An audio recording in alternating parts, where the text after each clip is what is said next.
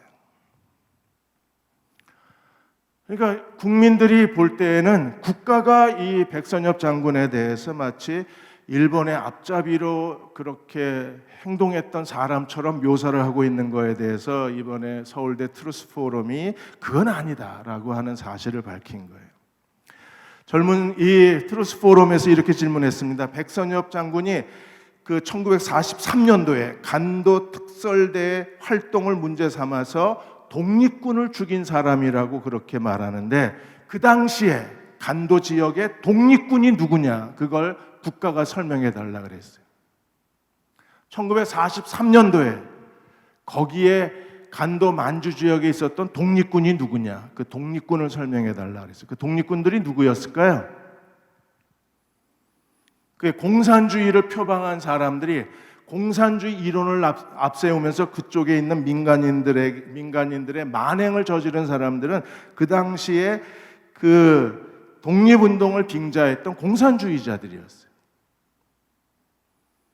그러니까 그 사람들에 대해서 그 정체를 드러내지 않고 마치 독립운동한 사람을 간도 특설대 그 부대가 독립군을 죽인 것처럼 그렇게 왜곡 보도하고 있는 거예요. 이 사실이 지금 역사적 기록으로 남아있고, 무엇보다도 감리교에서 나온 감리회보에 의하면, 감리회보 1933년도 7월 10일자에 보시면 거기에 김구 선생하고 같이 독립운동을 했던 도인권 목사라는 분이 계셨는데, 이분이 만주 지역의 공비에게 붙잡혀서 살해 위험을 당했을 때 이 목사님을 구출해 준 사람이 간도 특설대에 있던 일본 군들이었어요. 그러니까 그 당시에 독립군으로 우리가 알고 있는 사람들이 독립군이 아니라 공산주의자들을 표방해 독립운동을 한다고 말하는 공산주의자들이라는 겁니다. 이런 사실을 정확하게 얘기하는 게 아니라 그냥 그 간도 특설대 그 부대가 일본 독립군들을 그 토벌하기 위해서 만들어진 군대라는 사실만 그렇게 해서 이 백선엽 장군을 이렇게 지워버리려는 그런 일들이 일어나고 있는 거예요. 그러니까 젊은 세대가 옳은 건 옳다고 그러고 아닌 건 아니라고 얘기하자고 이 서울대 트루스 포럼의 젊은이들이 이 사실을 발굴해내는 거예요.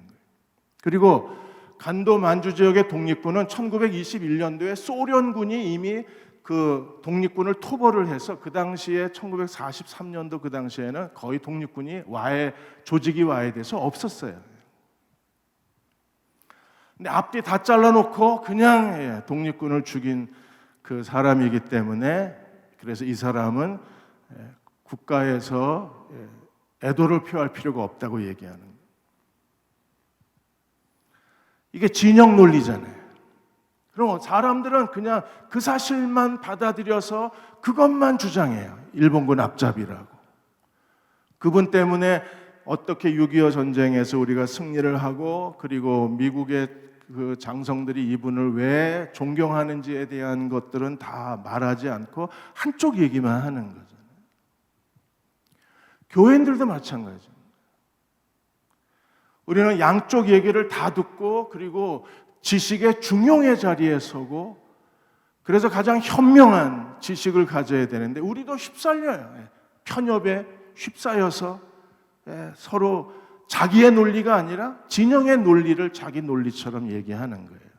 그래서 오늘 우리도 빛을 비추어 달라고 기도해야 돼요. 그래야 그리스도인답게 지성을 가지고 우리가 행동할 수 있는 거예요.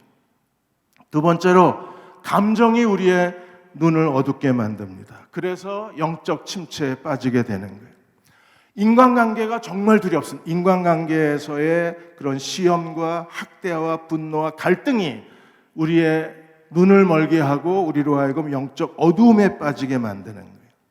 그래서 사람과의 관계를 우리가 조심해야 돼요. 사람들과의 관계에서 자칫 한 발자국만 미끄러지면 우리는요 눈먼 상태가 돼요. 눈먼 상태가 되면 제대로 진실을 진실로 구분하지 못하게 되고 하나님의 뜻을 하나님의 뜻으로 분별할 수가 없게 되는 거예요. 요셉의 형들은 어떻게 했습니까? 요셉의 형들은 요셉을 미워해서 죽이려고 했어요.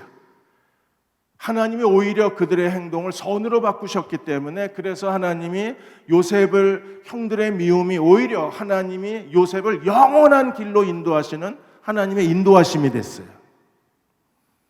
나중에 요셉이 형들을 만났을 때 요셉이 형들에 대해서 감정적으로 보복했나요? 안 했습니다. 왜요? 하나님이 하시는 일을 보았기 때문에. 나를 이리로 보낸 사람들은 형들이 아니라 하나님이시라 그랬어요. 감정 너머에 있는 하나님의 역사하심을 본 거예요. 오늘 우리도 사람과의 갈등에서 우리 스스로가 사람과의 갈등에 빠져 있으면 굉장한 위기 상황이라 그랬어요. 정말 위험합니다. 영적 침체로 빠져들어갈 수 있는 자리에 서 있는 거예요. 그럴 때 우리는 기도의 골방으로 들어가서 하나님 앞에 엎드려야만 합니다. 세 번째로 우리가 하나님 앞에 감찰해 주옵소서 기도해야 될 중요한 때가 언제인가요? 우리가 자기 중심적 태도, 교만, 자기 합리화 이런 걸 느껴졌다면 우리가 하나님 앞에 빨리 은혜의 자리에 나와서 하나님 엎드려야 돼요. 사람은 자기가 믿고 싶은 걸 믿는 거예요. 이게 거대한 한국 사회의 소용돌이를 일으켜온 겁니다. 잘 아시는 것처럼 이명박 대통령 때의 광우병 소동 기억하십니까? 그 많은 사람들이 길거리에 뛰쳐나와서 광우병 걸린 소 먹으면 뇌가 구멍이 뻥뻥 뚫어진다 그랬어요. 뇌에 구멍 뚫린 사람 지금까지 보셨습니까? 신문에 기사 나왔어요? 그런데 그 많은 사람들이 심지어 초등학교 애들까지 광우병의 그 어른들의 얘기를 듣고 이 아이들이 길거리로 뛰쳐나와서 광우병은 안 된다고 그렇게 한밤중에 나와서 애들이 촛불을 들었습니다. 사람이 한번 이 자기 착각에 빠지면 자기가 다 옳은 거예요. 자기만 옳아요. 이 거대한 착각이 정말 무서운 겁니다. 그래서 이렇게 자기 착각에 빠져서 눈먼 상태가 되면 이 눈먼 자아가 만들어지고 이 눈먼 자아에 빠지면 이 사람은요 무슨 말을 해도 그 사람에게는 설득력이 없는 거예요. 제일 무서운 게 자기 중심적인 그 사람들의 그런 태도와 그리고 눈먼 자아, 한번 우리 자아가 눈이 멀면 자기가 하는 행동이 옳은 건지 그른 건지 판단력을 잃어버리는 거예요. 그래서 우리가 하나님 앞에 전심을 다해서 눈을 열어주시기를 기도해야 되고 하나님 우리 마음을 밝혀주시기를 기도해야 돼요. 지금 한국 사회에서 일어나고 있는 모든 일들이 그래서 우리 마음을 너무나 아프게 하는 거예요. 겉으로 드러난 일에 대해서 우리가 웃고 울 수가 없는 거예요. 겉으로 표면적으로 드러난 일이 아니라 그 밑에 거대하게 움직이는 어떤 움직임을 알아야지 우리가 하나님 앞에 기도를 하지. 그렇지 않으면 이 단순한 내 편 논리에 빠지게 되는 거예요. 눈먼 자아 현상에 빠지는 거예요. 우리는 하나님 앞에 정말 기도해야 합니다. 그래서 하나님의 눈으로 이 사회를 보고 하나님의 눈으로 우리 곁에 일어나고 있는 모든 일들을 볼 수 있어야 돼요. 그래야 우리가 하나님 앞에 전심으로 기도할 수 있어요. 오늘 마음을 다해서 하나님 앞에 기도하는 저와 여러분이 되시기를 주의 이름으로 축원합니다. 서울시장이 성추행 피소를 당했을 때 그 옹호하는 사람들이 이순신의 난중일기를 인용을 했습니다. 저도 난중일기에 그 얘기가 있는 줄 알았어요. 난중일기를 읽어본 적이 없으니까. 난중일기에 그 얘기가 없어요. 이순신 장군이 관노와 수차례 잠자리를 같이 했다. 그래서 비서하고 뭐 그런 연애 관계에 있는 게 뭐 나쁘냐 이런 이제 논리로 글을 썼잖아요. 그런데 관노라는 게 남자랍니다. 남자종. 여자는 관비라고 그러는. 그러니까 이게 한자로 읽지를 않고 한글로 읽으니까 우리가 이순신이 그랬어? 뭐 그 당시에는 양반 쌍놈 시대니까 뭐 그럴 수도 있겠다고 생각을 했는데 전혀 사실이 아닌 거예요. 이게 우리의 이 눈먼 자아가 작동을 하는 거예요. 눈먼 자아가. 그 당시에는 양반 쌍놈 시대, 권세 가진 자와 노비.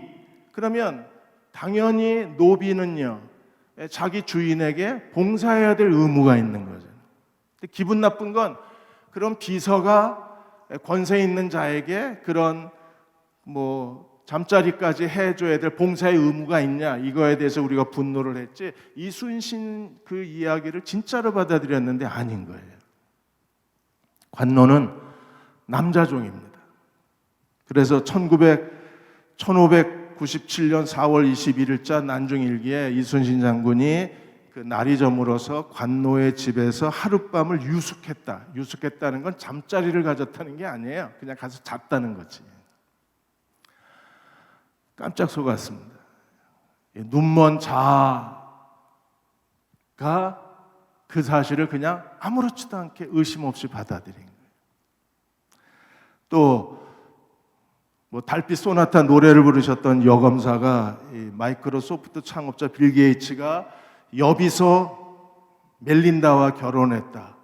여비서는 아니었는데 이러고 저도 뒤졌더니 여비서가 아니었어요. 그 같이 그 듀크 대학의 컴퓨터 공학과를 나와서 그 회사의 마이크로소프트 회사의 마케팅 매니저로 들어왔다가 나중에는 그 제너럴 매니저까지 올라갔다가 이제 결혼한 분이셨지 비서는 아니었거든요. 근데 비서하고 결혼을 했기 때문에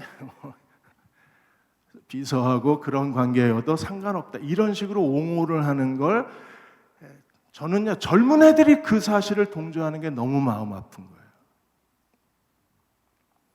그게 아예 집단적 히스테리를 일으켜. 찰스 피니는 이게 집단적 정신병제 증상이라고 그랬어요. 사탄이 그 일을 하는 거예요. 원숭이 한 마리 갖다 놓고 진화론을 만들어 놓고 집단적으로 진화론에 빠지게 만드는 거예요.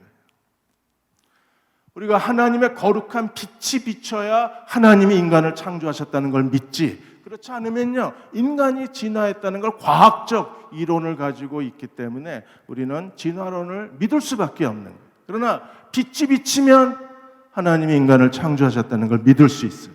빛이 없으면 원숭이가 인간의 조상이라는 진화론을 믿을 수밖에 없는 거예요. 똑같은 거예요. 마지막으로 우리가 언제 하나님 앞에 감찰의 은혜를 구해야 합니까? 부정직과 위선을 대수롭지 않게 여길 때 기도해야 합니다. 지금 한국 사회, 제가 한국에 자꾸 이 얘기를 하는 이유는 어느 편을 들자는 게 아닙니다. 자꾸 누구 편이냐 그러는데 제발 좀 그만하세요. 누구 편이 아니라 저는요, 한국 사회의 부정직과 위선은 안 된다는 거지 누구 편이 아닙니다. 자꾸 누구 편이라 그러세요. 누구 편 아니, 저는 하나님 편입니다. 생긴 거 보세요. 제가 누구 편 들게 생겼나. 저는 하나님 편입니다. 교회가, 그리스도인이 이 세상의 부정직과 위선에 대해서 동조하지 말자는 거지 누굴 비판하는 거 아닙니다. 우리는 그렇게 살지 말자는 거죠. 받아들이지 말자는 거예요. 절대 그런 식으로 살 수는 없다는 겁니다. 하나님을 믿는 사람들이 그렇게 살면 안 된다는 얘기를 하는 거지 누구 편인가 얘기하는 거 아니에요. 만일에 우리가 이런 교만한 자기 합리화를 가지고 뭐 좀 부정직하면 어때? 그렇게 살지 않는 사람이 있어? 위선? 가끔 위선도 필요하지. 그래야 사는 게 재밌잖아. 그런 논리를 받아들이지 말자는 거예요. 저도 수없이 넘어지고 또 넘어집니다. 제대로 하나님대로 살지도 못합니다. 발버둥 치고 있는 거지 저도 제대로 못 살아요. 제대로 살지 못하는 놈이 이렇게 말할 자격은 없지만 그럼에도 우리는요, 어떻게 하든지 하나님의 감찰하시는 은혜를 구하고 마음의 빛을 비춰주시기를 구하고, 그래도 10개가 아니라 하나 저적은 9개 정도, 10개의 위선을 저지르고 사는 게 아니라 9가지 위선을 갖고 살거나 아니면 하나님의 은혜로 5가지 위선을 갖고 적어도 그 정도는 살자는 거지 우리가 그걸 받아들이자는 건 아니에요. 하나님의 은혜를 구해야 될 이유가 거기에 있어요. 빛이 비치면 우리가 깨닫고 깨닫는 순간에 거기서 벗어나서 하나님의 구원의 은혜를 경험할 수 있어요. 찰스 피니가 어느 한 분을 만났습니다. 그래서 그분은 예수 믿고 난 뒤에 굉장히 시험과 어려움이 많았어요. 시험과 어려움을 겪는, 너무나 큰 어려움을 겪다가 이분이 예수 믿는 걸 포기하려고 그랬습니다.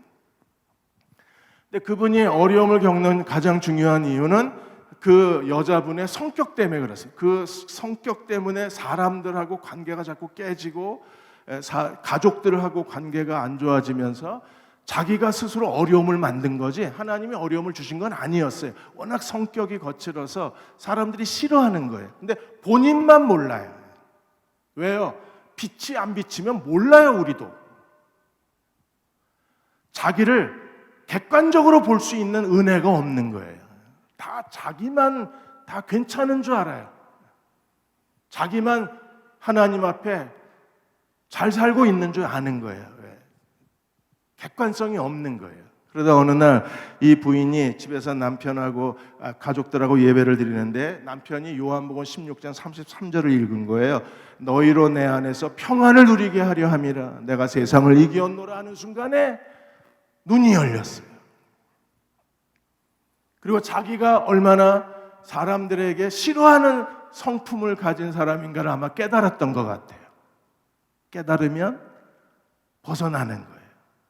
그래서 나중에 그분이 몇 년 뒤에 이렇게 그 고백을 했다고 했습니다. 그날 내 성질이 죽었다. 은혜를 통해서 하나님이 내 성질을 정복해 주셨다.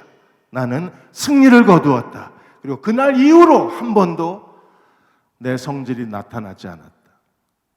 그게 감찰하시는 은혜입니다. 오늘 우리가 그 빛을 구합시다. 그래야 겸손한 자리에 설 수 있어요. 그래야 진실의 자리에 설 수 있어요. 그래야 하나님 앞에 공평하고 의롭게 살 수 있어요. 사랑하는 여러분, 오늘 마음을 다해서 하나님의 감찰하시는 은혜를 구하는 저와 여러분 되시기를 주의 이름으로 축원합니다.